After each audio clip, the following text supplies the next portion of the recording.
Hello, my name is Dante Renee, and welcome to the 10 Room Bizarro YouTube page, where I talk about films that I believe need to be talked about more. Tonight's film is 2010's Paula-Paula, an audio-visual experience by Jess Franco. Now, I know that this was put out, I don't want to say recently, but within a year or so, by Intervision, which I also believe is distributed by Severin Films. But this was actually purchased from a particular website when this first came out, and it is number 101 of 500 that was made here. You can see that right there. And this is, thin here, and it's a region 2.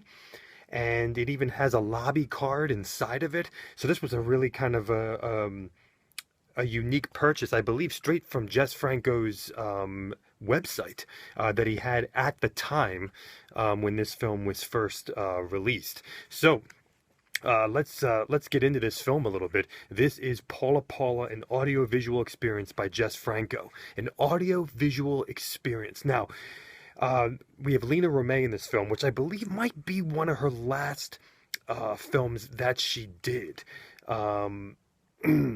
with Jess Franco. I don't know, before getting sick or with cancer. I'm not exactly sure, but I think this might be one of her last. And obviously, she's older in here. You can see her loosely right there, and she plays a small role in the film, almost of a, gosh, I don't know, maybe a detective of sorts, somebody in law of sorts, something like that. And we have a younger gentleman who I've never seen before, and we also have the two main girls. And these two girls were actually two of the alligator ladies in Al Pieta versus the Alligator Ladies, which was Jess Franco's last completed film that he did before he died. And I have that review on this YouTube page. One of those alligator ladies, who's kind of the main girl of this film, is Carmen Montez. I believe her name is Carmen Montez, and she I believe was also in the film Snake Woman, which was another latter Jess Franco film that I'll be looking at in the future on this YouTube page. And we also have the woman Paula Davis, who has a blonde wig on in this film. The more curvaceous woman, who's also one of the alligator ladies. This is truly, I mean, he names it an audiovisual experience. This is truly an audiovisual experience. And I have to tell you, folks, if people look at directors, especially a director like Jess Franco, and they say, oh, when he gets older, when he's, coming to a close in his filmmaking and in his life, he's probably going to get more mainstream. He's probably going to get more normal. It couldn't be further from the truth with this film. He is testing the boundaries and the limits of what cinema can be, of what a film can be, of what a story can be in Paula-Paula. This is a film, no doubt, that will alienate tons of people, even possibly even Jess Franco fans.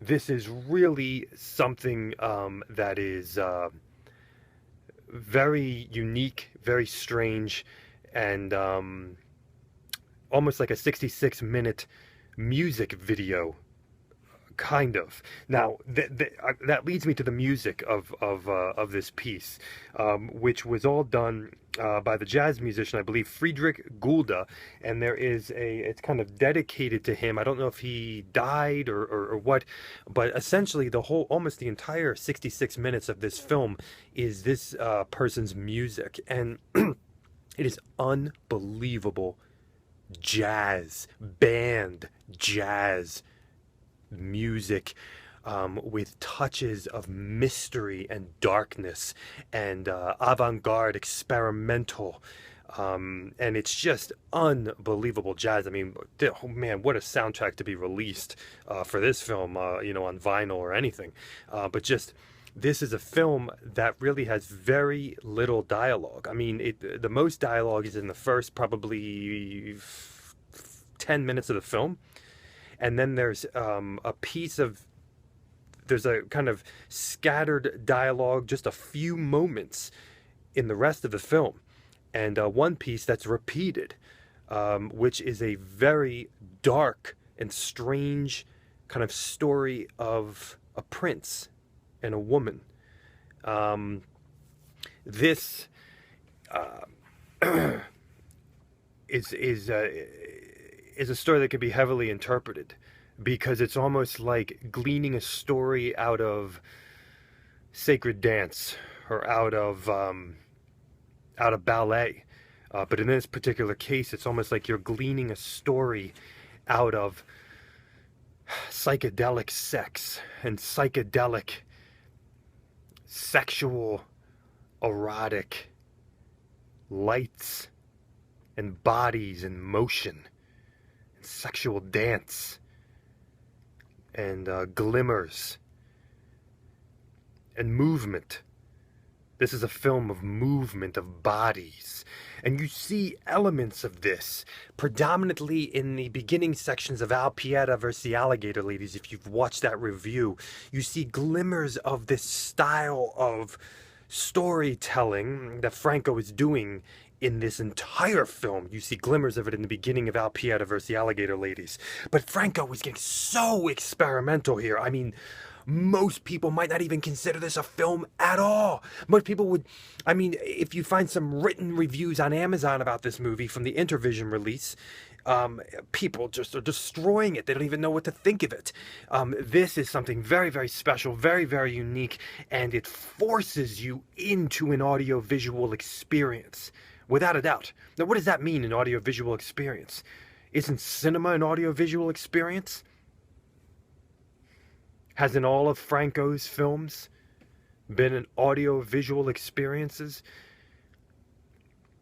You know, by him giving that extra title to this film, he's telling you something. He's preparing you. And he's also possibly defining more of the storytelling of this particular piece. Essentially what we have is, we almost have a mystery of sorts.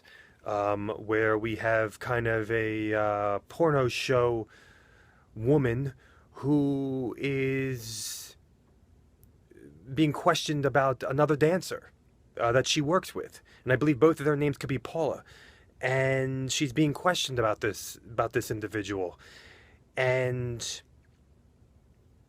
then it seems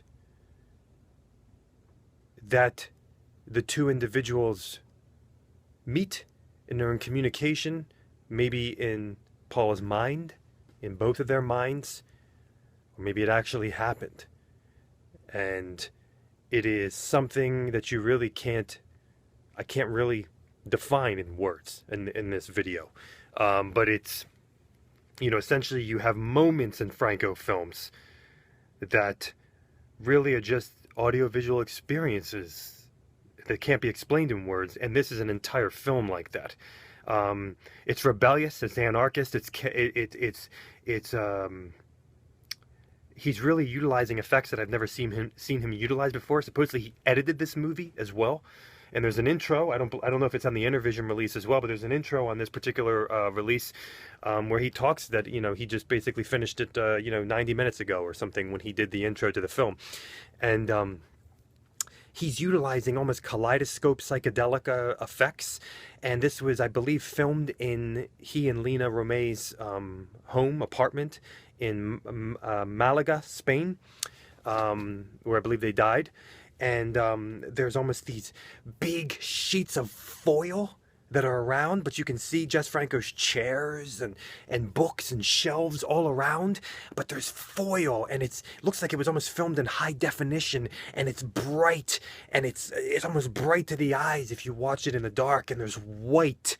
There's lots of white, and there's lots of light, and there's lots of, you can actually see the lighting, which is something, almost the movie lighting, shining in certain scenes, which is something that you can see in Jess Franco's latter work in the Millennium, where he's actually showing you the lights. And this is really bodies in motion, and bodies morphing, and sex, and the female form, and you're not going to get gynecological shots in this film. He's not zooming, it's almost in slow-mo, but you're getting breasts, and you're getting you know, side breasts and side nudity and simulated sex. There's nothing really explicit in this particular film sexually. It's implied, but it's more of almost a sexual dance. It's not real sex. It's almost a sexual dance of sorts. It's quite bizarre almost for what you would have thought he would have done in this movie, or maybe more of what was even done in Al Pieta versus the Alligator Ladies, or some of his other latter day work, where things were more explicit, but not so in this film. And we have, it's really things are very slow. Things are in slow mo, and there's a darkness. The music changes, and then the music kind of crescendos and climaxes, and then it changes and gets mysterious and dark and simple and quiet, and then the music gets loud and boisterously jazzy and amazing and sultry, and the bodies are mostly in slow motion as the foil is kind of is there a fan on the foil sheets behind them that's kind of subtly moving them? Jess Franco's camera is mysteriously stagnant in this film. It's mysteriously still and restrained, and in the edit it was in slow motion, and we have really him just kind of focusing from one angle as opposed to zooming in and zooming back and getting other things in the room. Now, we do have definite erotic vibes and feelings in this film, especially with the way Franco has always utilized clothing, or the lack thereof. You know, just a beaded little belt on a naked body.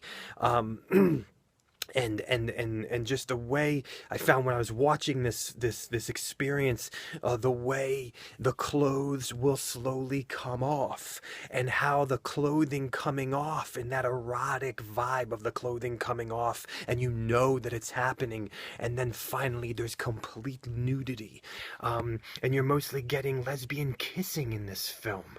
You're not getting anything explicit, not even with the fingers, folks, not even with the vagina.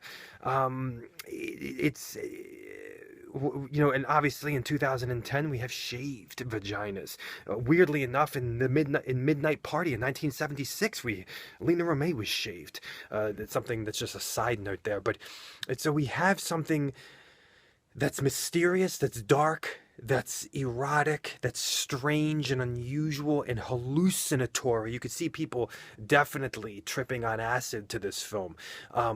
It's an experience where you are left alone with music and slow imagery that seemingly isn't going in a plot formation at all.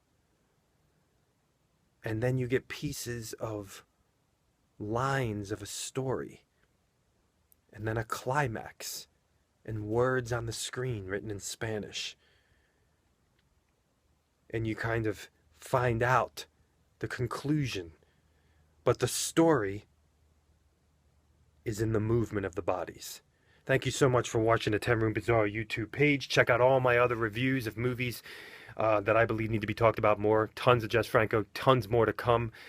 There's horror, there's everything. Folks, this is Paula-Paula, an audio-visual experience by Jess Franco 2010. Thank you so much for watching. Please feel free to check out my own films at youtube.com/poopydiarrhea. You can subscribe there. Thank you so much. Paula-Paula, good night.